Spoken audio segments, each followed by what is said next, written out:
What's up guys? In this video I want to give my opinion on a tier list that was just put out by SonicFox. Now I'm sure all of you are very familiar with SonicFox. He just won a massive offline event the other week, which was WePlay. So congrats to SonicFox, a well-deserved win. Now Sonic put out this tier list and you can see at the top right here it says my final Mortal Kombat 11 tier list for this season. He says he has the top 5 ordered, but everyone in S Plus are pretty much on par with each other. It's apples to oranges. So S tier he categorizes as they have hella bullcrap compared to everyone else. S minus is more tame bullcrap, A plus is fair and solid, and A you have to work hard. And then at the bottom left here, which he has Chronica as just a placeholder, it says in this section under A, there is no unviable characters. So SonicFox feels that currently right now in this game, with his opinion currently how he feels, is there's no unviable characters. Now I really like talking about tier list and discussing characters and breaking them down. So I do want to give my input on this tier list and where I agree and disagree. So starting with the top 5, you have Citron, Liu Kang, Jackie, Fujin, Joker. He says the top 5 is the only one ordered. I totally agree with this top 5 placement. I don't necessarily agree with the order. I remember 5 months ago when Ultimate first dropped, I made a very early tier list, and I know a lot of people said, well, you know, Rio, why'd you make a tier list so early? The patch just, this massive update just dropped like the other week, and you already have a tier list video out. But in that video, I had my top 5 personally back then was I had Fujin, Jackie, Cetrion, Liu Kang, and Joker. That was my order back then. And 5 months later, since then, my opinion hasn't changed on the top 5. I still feel like these 5 characters are spot on, definitely the 5 best in the game. What I will say though is that I'm kind of I guess shocked is the better word to see Jade up here in S+. Because Jade for the longest time in this game was regarded as a low tier, bottom tier character, you know. She was good, but she had a lot of weaknesses, like low damage output, some strings and you know, overheads and moves that just aren't that great to use, which kind of limits her toolkit. But to be fair, that was pre-Ultimate, where you didn't have customs, but now that Jade is allowed to customize and put all of her best moves into one loadout, which would be probably like Air Rang, Delia's Dance, and then you could, I guess, switch up for the last slot depending what you want to go for. I can see how she moved up. I'm just surprised to see her as high, like on the level of Liu Kang, on the level of Jackie, on the level of Cetron, you know, being up there.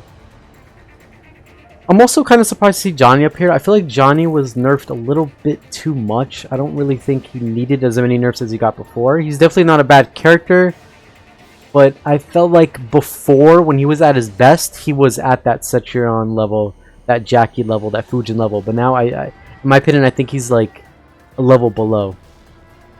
So Jade and Johnny, kind of shocked me.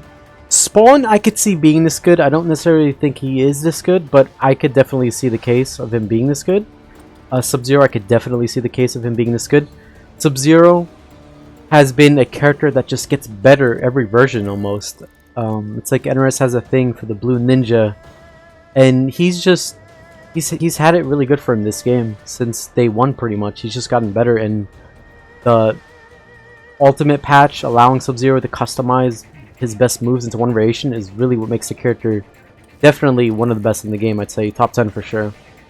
Cabal, I could see him being up here, but I don't necessarily agree that he's on the level of these characters up here. But you could make the case for Cabal being that good. So S plus tier, I want to say I agree for the most part. Aside from Jade, Johnny, and Cabal is a question mark. Possibly, maybe. Now on to S tier. This tier has quite a few characters that I don't really think they're as good as they're being portrayed in this tier list. And I'm going to mainly talk about Jax, Aaron, Raiden, and Robocop. I am very shocked to see Raiden and Robocop be at this caliber, this high up on this tier list.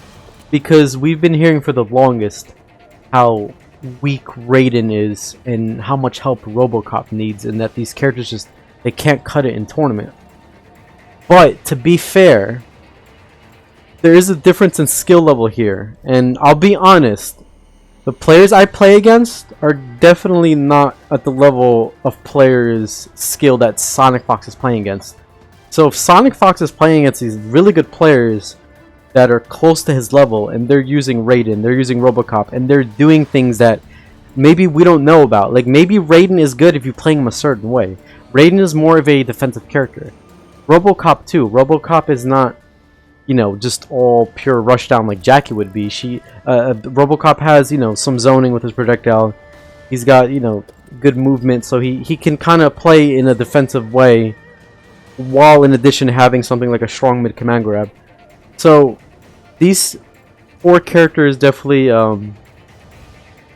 catch my attention. Aaron Black, similar to Johnny, I feel like Aaron was one of the characters that was heavily toned down in the beginning of the game.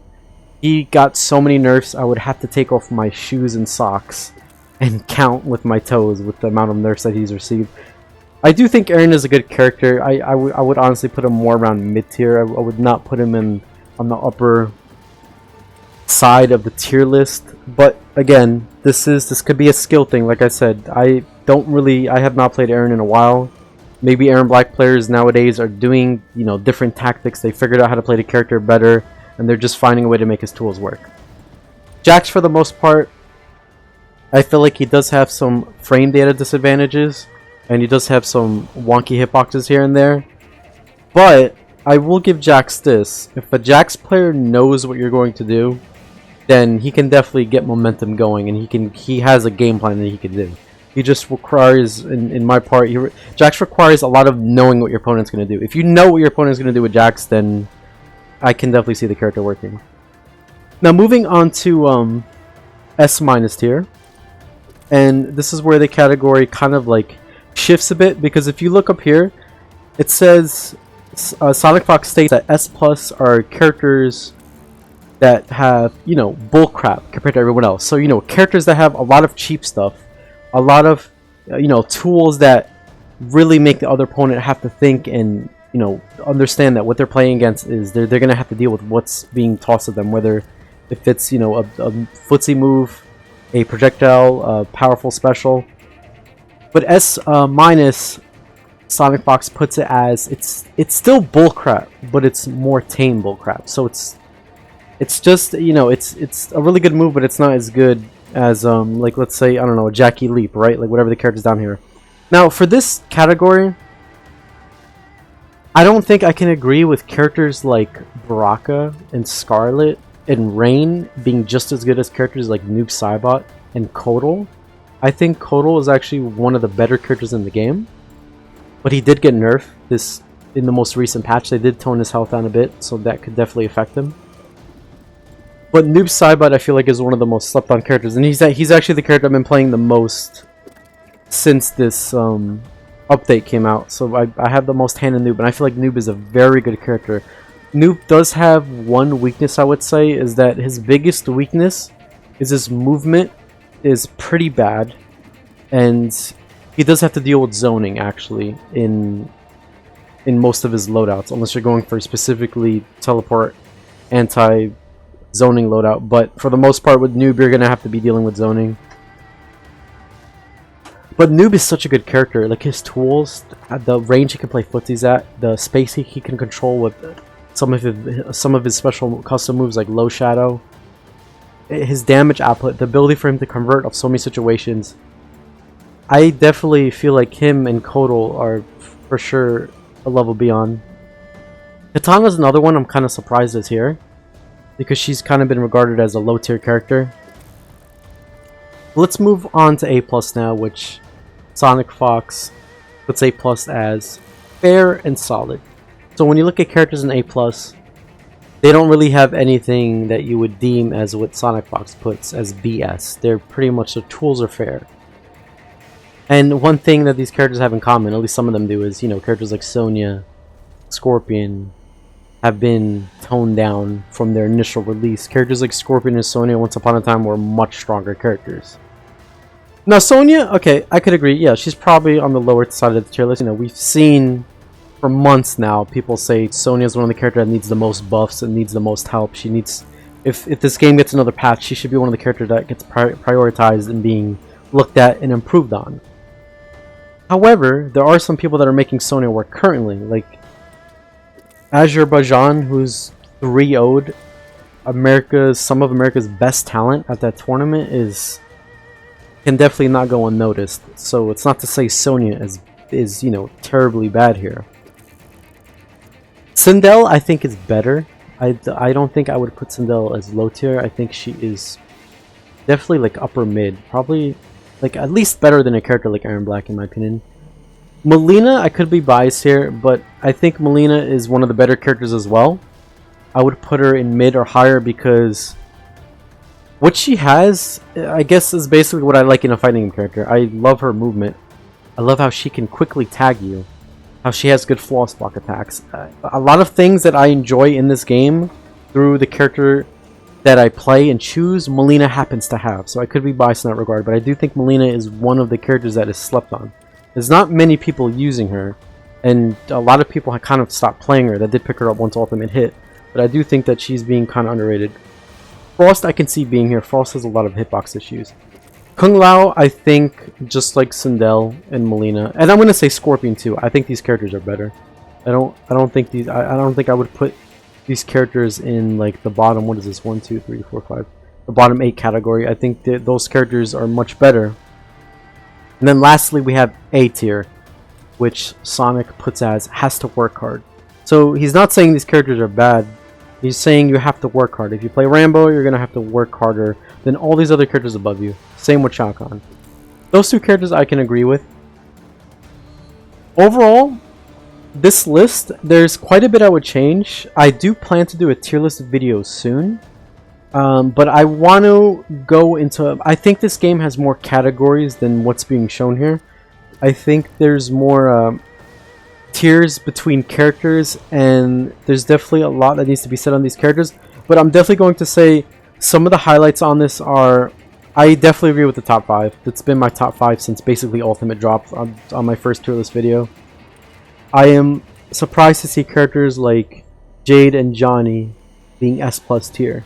Spawn, I can... If anyone's going to be up here out of these characters, I could see Spawn making it in Sub-Zero.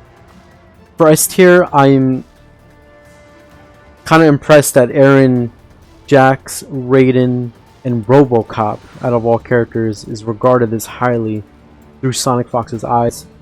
And then Noob and Kotal, I would move up.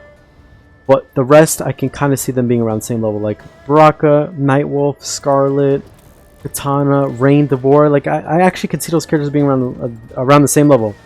And then the bottom 8 characters here, I do not agree with Sindel, Melina, Scorpion, and Kung Lao. I would definitely move those up. So guys, let me know what you think about this tier list. Like I said, I do think it's very interesting to see what our current best player that plays MK11 thinks. You know, trying to see the game's balance and the game's characters that he feels are very strong or on the weaker side through his eyes. I think that's very cool. Anyway guys, thank you so much for watching, and stay tuned because I will have a tier list video coming out soon. Thank you.